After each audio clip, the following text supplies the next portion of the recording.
Now Joseph had been taken down to Egypt, and Potiphar, an officer of Pharaoh, captain of the guard, an Egyptian, bought him from the Ishmaelites who had taken him down there. The Lord was with Joseph, and he was a successful man, and he was in the house of his master the Egyptian. And his master saw that the Lord was with him, and that the Lord made all he did to prosper in his hand. So Joseph found favor in his sight, and served him. Then he made him overseer of his house, and all that he had he put under his authority. So it was, from the time that he had made him overseer of his house, and all that he had, that the Lord blessed the Egyptian's house for Joseph's sake. And the blessing of the Lord was on all that he had in the house and in the field.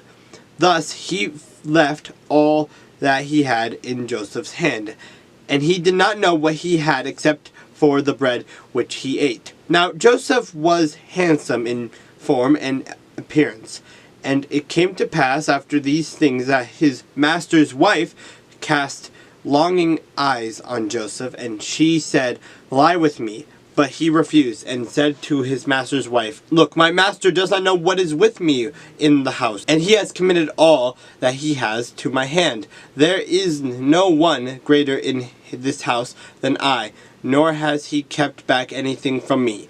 But you, because you are his wife, how then can I do this great wickedness and sin against God?" So it was, as she spoke to Joseph day by day, that he did not heed her, to lie with her or to be with her.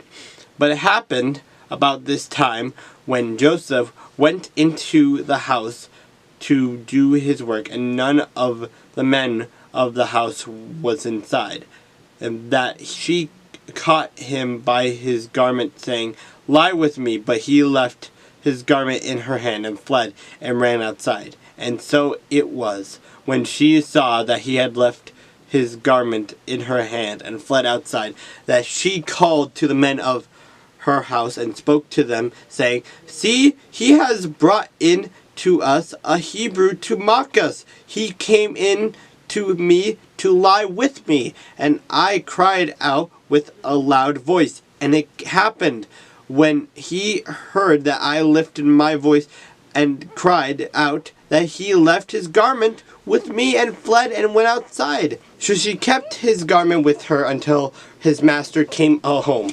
Then she spoke to him with words like these, saying, "The Hebrew servant whom you brought to us came in to me to mock me." So it happened, as I lifted my voice and cried out, that he left his garment with me and fled outside. So it was, when his master heard the words which his wife spoke to him, saying, "Your servant did to me after this manner," that his anger was aroused. Then Joseph's master took him and put him into the prison, a place where the king's prisoners were confined, and he was there in the prison. But the Lord was with Joseph, and showed him mercy, and he gave him favor in the sight of the keeper of the prison. And the keeper of the prison committed to Joseph's hand all the prisoners who were in the prison, whatever they did there.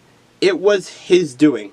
The keeper of the prison did not look into anything that was under Joseph's authority, because the Lord was with him, and whatever he did, the Lord made it prosper.